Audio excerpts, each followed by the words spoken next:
Bonjour, bienvenue pour cette deuxième capsule intitulée Un verset, un objet. Je m'appelle Stéphane Rouet, je suis pasteur dans l'église réformée de Diesse-Lamboin-Presles, dans une magnifique région si vous aimez la nature, dans le canton de Berne.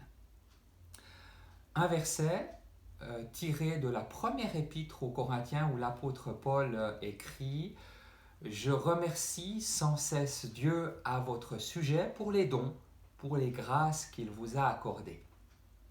Un objet, il s'agit d'une carte que j'ai reçue il y a quelques années d'un homme qui arrivait à ses 90 ans, qui est décédé depuis.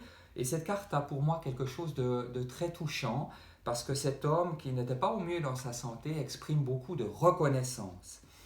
Et c'est cette reconnaissance qui contribue certainement à sa capacité d'émerveillement, parce qu'il écrit pour commencer sur cette carte le mot extraordinaire, en tout gros.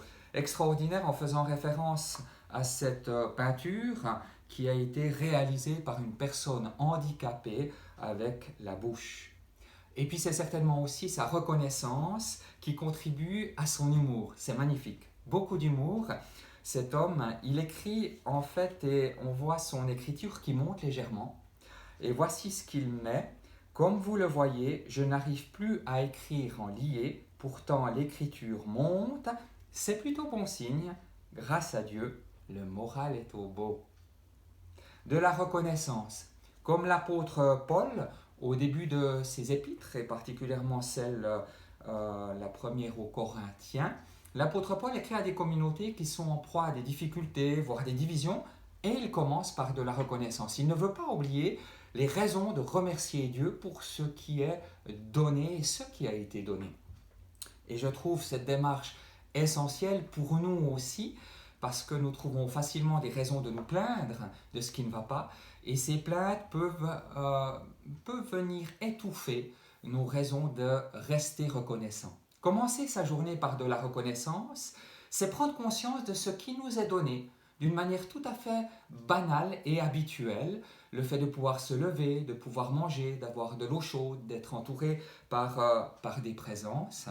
Et cette reconnaissance, à mon sens, elle permet de nous préparer pour les heures qui suivent afin d'être davantage réceptifs à ce qu'il y aura de beau et de bon dans ma journée, même si elle ne se déroule pas forcément comme je l'aurais imaginé.